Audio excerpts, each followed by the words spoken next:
I'm Greg. I'm Derek. And I'm Steve. Welcome to Men of the Den, and this is Monday.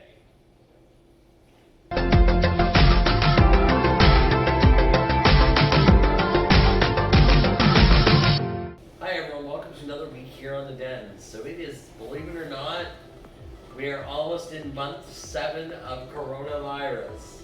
I can't But believe it. that means we're in spooky season. As if 2020 was, in general, was an American Horror Story 2020. So on that theme, we're gonna talk a bunch of horror shit today. Favorite movies, favorite TV shows, all that fun That stuff. wouldn't make sense that Ryan Murphy would write 2020. Every month has been a No, funny story, and it doesn't make sense. It really is. This could be, literally real life could be a season of American Horror Story right now. As if Cult wasn't as close as we could get, but... Yeah. But you know what's not scary right now? Is that this week is Fat Bear Week, and you can go for your favorite Fat Bear at this link down below. You could not resist bringing that up, could you? I could not resist bringing up Fat Bear Week. We were Look talking at about this beforehand, and I'm like, don't bring up Fat Bear Week. And I decided to bring up Fat Bear Week. You know what though? What would be more scary than getting mauled and eaten alive by a fat bear? Some people want that. Let's not go there. We're not talking about that. We're talking about your favorite boring movie. Oh, dear. Ooh. Okay, anyway, let's get off that topic. Let's go back to get off that topic. Alright, so I know the answer to this question already, but Steve, what are your favorite types of horror movies? Oh, subgenre of horror. And give some examples. Okay, so definitely number one would be like religious horror / demonic possession horror. I was raised in a at least somewhat religious household, and those are like the first horror movies I ever saw. Stigmata, The Exorcist, of course, absolute gem of a classic. I would count Event Horizon as demonic possession because that features heavily in the plotline, and that's one of my all-time favorite movies. Did you ever see Poltergeist? Yes, I have seen Poltergeist. Okay, so that probably is one for you too. Yeah. What one did we see recently that we really liked? Invisible Man. No. No, it was one of those. Oh, Curse of La Llorona. Yeah, the Curse of La Llorona. Did I say it right? Close. I normally say La Lorna. So this is better. You're getting there. I'm getting there. I don't roll my R's now. Any other ones you can think of? For possession movies? Mm-hmm. Oh, what about those supernatural activity movies? Do those count? Yeah, you like those ones? Yeah. Paranormal Activity? Yeah, paranormal activity movies. They kind of lost the plot as time goes on. But, Yeah. but I like them all. And oh my god, the series, The Haunting at Hill House. And it's coming back next month. That's true. We got another season of that coming up. Alright, that's enough about Derek. Well, there's two types of horror movies I love. Being pretty much like the art film kind of guy of the triad, I love movies like Midsummer and Hereditary, and he's just staring at there. He and Steve were not as big as fans of Midsummer as I was. I did not like Midsummer at all. You said like you would- mind-bending horror movies? Yeah. Like existential horror? I do like existential horror. And then things that lead up that may not necessarily seem horror, but then all of a sudden have a dark twist and fuck, that was a Maybe horror. like the one that we watched by ourselves and we were like, this was shit. You know, wasn't that Annihilation? It was Annihilation. Yeah, I haven't seen that one yet. You'll love it. Okay. I did probably not will. like it. And other ones I really like are the really like B-movie, campy, made by like cheesy film school grads. Like the But- ones they would review on Yeah. Mystery Science Theater 3000. But one we did all recently see that we all liked was The Invisible Man. Yeah. Yeah. Yeah. But movies just like Evil Dead and other things that are just so campy horror, I can't get enough of. Yeah. Actually, it took me a long time to really like House of a Thousand Corpses, but it's a good cheesy horror. Yeah, I mean, I just recently watched Seven from Hell, and it was like, it's not called Seven. 3 from Hell. 3 from Hell. 3 from Hell. Why did I say 7 from Hell? I'm gonna guess yours. Yeah. Slashers. Absolutely, 100%. Slashers, 100%. He can say that pretty confidently because I have, in our bookcase right now, I have all of the Halloween movies, all of the Friday 13th movies and all of the Nightmare on Elm Street. Yeah. What about Scream? No love for Scream? I fucking love Scream. we did have that. I think we scrapped that one. I think we said didn't make the move, but I love Scream. That is Yeah, one of my favorite Scream ones. was a good one, but I'm more partial. Scream in itself became existential as it went on because it then began creating itself as went on. But the whole thing was supposed to be a recreation of horror movies. I think my problem with slashers nowadays versus the early 80s is graphic. So back in the early 80s, you know, some of those horror movies, especially when you're looking at Friday the 13th Part 1 and Nightmare on Elm Street Part 1, the blood and gore was very graphic. And it was like... It was practical effects, because they didn't have computer animation. Exactly, it was humorous, and it was, you know, obviously like that. obscene amounts of blood. You don't get that in the newer horror movies because they're not allowed to show that level of graphicness. I'm just thinking like the first Nightmare on Elm Street when he's pulling the person into the bed, and all of a sudden, yeah, the explosion of blood. Yes. I love that. Yes, I do remember that. That's what I mean. Like that's the kind of things I like in those cheesy ones, and even like the cheesy concept, like the one with the killer condoms, rubber, the tire that kills, stuff like that. I love it. What about Sharknado? Sharknado's great. The new one is Slack, right? Slacks, the one without pants. Killer Pants. That's right. Yeah. That's coming in. I think just came out. Yeah. I'll have to find that somewhere because I feel like it's worth at least a watch. And One one movie movie about Killer Pants. Have you seen the commercial for this yet? No, I haven't seen that. Honest to God, there's a movie that just got made. It came out last week. It's about a pair of killer pants. What do you put them on and They kill you. I have no idea how they kill you, but apparently you put these pants on and they kill you.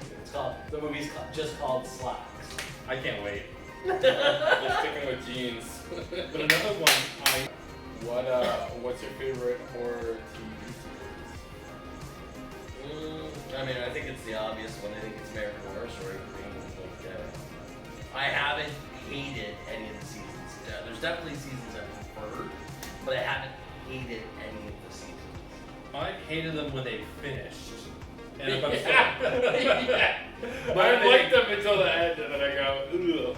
When Ryan Murphy goes off the rails for the last 4 episodes, like he typically does. Let's see, I hated the end of Pre-Show. I hated the end of Apocalypse, especially I hated the end of Apocalypse. I hated the end of 1984, and did you though?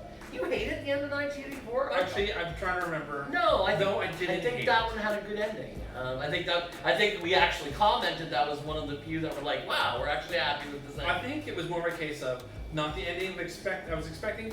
It doesn't suck. But God, I hated Apocalypse.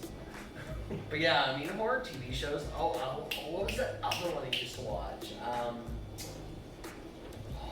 Well, The Following. That one was really, really well done. It starred Kevin Bacon.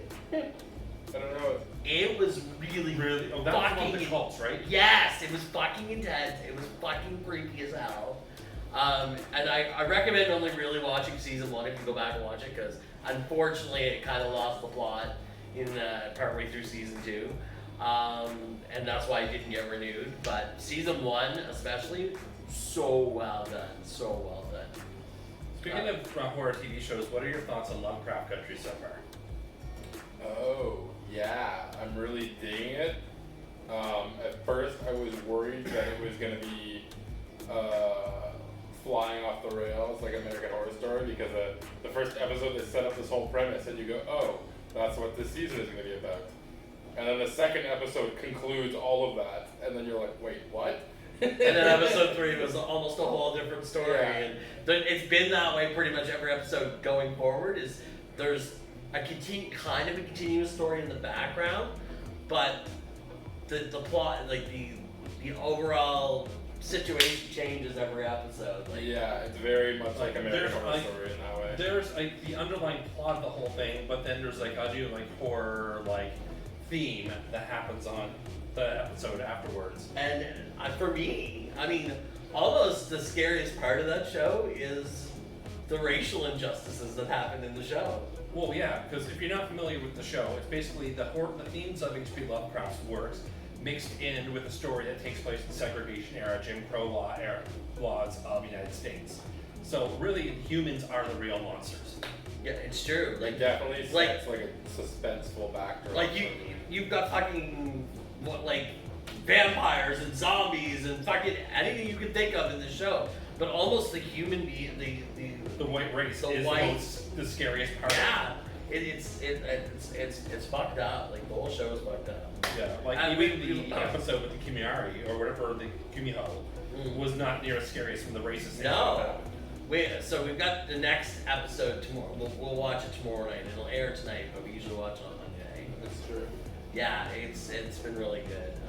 And we've started watching Ratched, which is I know has gotten some mixed reviews online, but so far we like it. People are saying it shouldn't have been American Horror Story style. It shouldn't be a horrific thing, but it is. And I never read the book, so I have no biases. And for what it is, I think it's good. Mhm. Yeah.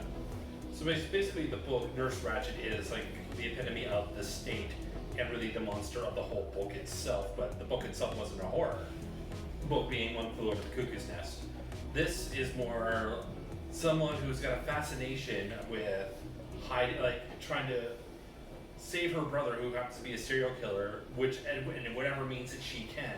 Within the Don't book. say too much though. You don't want to tell spoilers. No, that's the first episode. Yeah. So, but yeah, it's about her journey, and it's so far we like it. I think we're at what, episode 5 now. I really think it's horror catered to the gays. We just hope it doesn't lose its plot like everything else by Ryan Murphy. Let's hope. But hello, Cynthia Nixon is back on TV. Cynthia Nixon, Sharon Stone, Yeah. which apparently the rumor is that in the next Sex and the City movie, she's taking Kim Cattrall's spot. Sharon Stone. We're gonna have a different Samantha. Apparently, Kim Cattrall won't sign on, so they're filling her with Sharon Stone. You got some big shoes to fill. Big Oh, slutty. Sharon Stone! Like, Sharon Stone can fill those big slutty shoes of Samantha. yeah. Okay, favorite horror monster. Oh, God. I'm gonna pass on that for 2 seconds. You guys.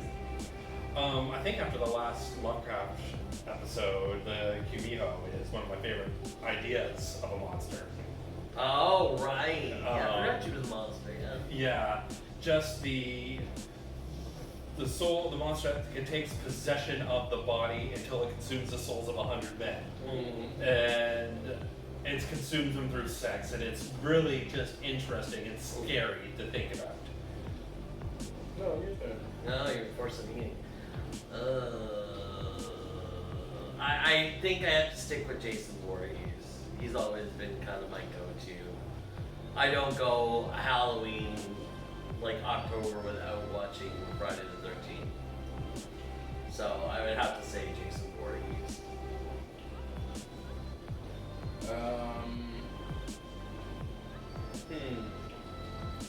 Favorite thing horror monster. Can't really go with a ghost because that's like by itself not really that scary. What about like Pennywise? Well, I mean, yeah, that is pretty freaky.